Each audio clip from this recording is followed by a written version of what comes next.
حضرت خلیل اللہ جب وادی غیر ذی زرع میں سیدہ ہاجرہ اور ان کے معصوم نونہال کو چھوڑ کر کے جانے لگے، ایسی وادی جہاں حیوانی وجود بھی نہیں تھا، نباتات بھی نہیں پائے جاتے تھے، پانی کا ایک قطرہ بھی دستیاب نہیں تھا، کالے سیاہ محیط پہاڑ جیسے فولاد پگھلا کے ڈال دیا ہو، وہ وادی جہاں دن کو بھی خوف آئے، وہاں حضرت ہاجرہ نے راتیں بھی گزاری۔ کتنا دردناک لمحہ تھا۔ جب سحری کا وقت ہوا، حضرت خلیل اللہ دعائیں دے کے رخصت ہونے لگے، حضرت ہاجرہ سلام اللہ نے آگے بڑھ کے اپنے شوہر نامدار کا دامن پکڑ لیا، تمسکت بعضیالہ، دامن پکڑ کے بولی میرے شوہر نامدار، اس محیب وادی میں، اس پہاڑوں کے دامن میں جہاں دن کو بھی خوف آئے، نونہال معصوم کے ہمراہ مجھے چھوڑ کے کہاں جا رہے ہو؟ حضرت خلیل اللہ نے کوئی جواب نہیں دیا۔ پھر قدم اٹھایا تو زوجہ نے پھر دامن پکڑا، پھر وہی سوال، پھر کوئی جواب نہیں آیا۔ تیسری مرتبہ دامن پکڑا، خلیل اللہ کی جانب سے کوئی جواب نہیں آیا، تو خاتون خود بولی کیا اللہ کا حکم تو نہیں؟ تو حضرت خلیل اللہ نے کہا نعم، ہاں اسی کا حکم ہے۔ حضرت ہاجرہ نے دامن چھوڑ دیا، کہا جائیے، خیر سے جائیے، اگر اس کا حکم ہے وہ ہمیں ضائع نہیں ہونے دے گا۔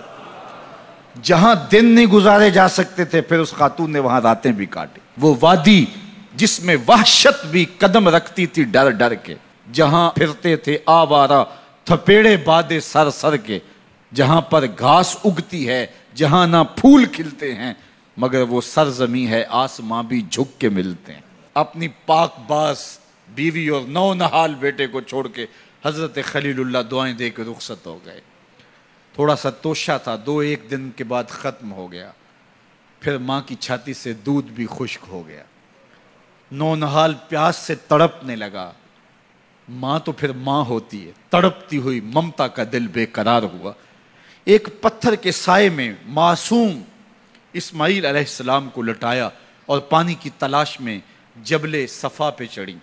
اطراف میں آسمانوں کی طرف دیکھا، کہیں کوئی پرندے اڑتے دکھائی دیں اور پانی کا نشان ملے اور میں وہاں سے بیٹے کے لیے 2 بوند لے آؤں، لیکن کچھ دکھائی نہیں دیا۔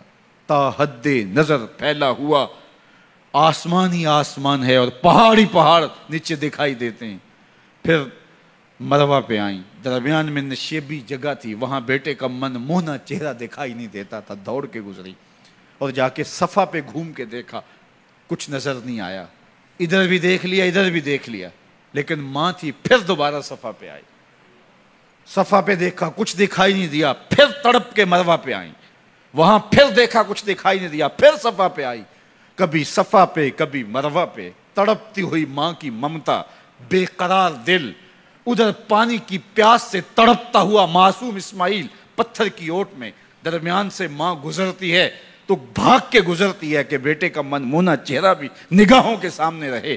ذرا منظر تو دیکھو کتنا دل آویز ہے۔ اللہ اکبر، سینوں میں پتے پانی ہو جائیں، پتھر بھی ہو تو پگھل جائے اس زہرہ گداز داستان سے، لیکن اللہ پر توکل اور ماں کی بے قراریاں، کبھی صفا پہ کبھی مروہ پہ، زبان پہ شکایت نہیں ہے۔ پھر جب مروہ پہ پہنچتی ہیں، 7 چکر مکمل ہو گئے، تو ادھر کیا دیکھا کہ معصوم اسماعیل ایڑیاں رگڑ رہا ہے۔ ماں کا دل ڈولنے لگا کہ بیٹا آخری لمحوں میں دوڑی کہ بیٹے کو جا کے اپنی چھاتی سے چمٹاؤں، ہو سکتا ہے 2 قطرے دودھ کے اس کی زندگی کی آس بندھا دیں۔ تو ماں دوڑتی ہوئی آئی، لیکن جب قریب آئی تو منظر بدلا ہوا تھا۔ معصوم کی ایڑیوں کے رگڑنے سے تازہ چشمہ پھوٹ رہا ہے، پانی ہے کہ بے قابو ہونا چاہ رہا ہے۔ آگے بڑھی، جلدی جلدی مٹی کی منڈھیری کرتے ہوئے کہا زم زم، رک جا رک جا۔ اللہ اکبر۔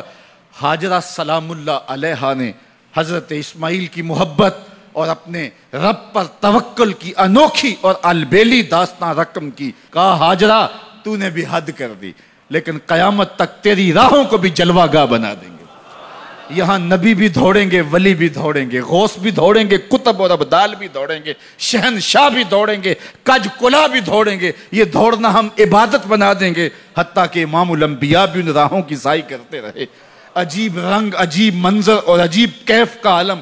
اچھا، یہاں رک کے ایک بات کرنا چاہوں گا، اگر آپ کی توجہ ہو، جہاں حضرت ہاجرہ دوڑیں اور ان کے مبارک قدم وہاں لگے اور لگ کے ہٹ گئے، عارضی نسبت ہے، مستقل نسبت نہیں ہے.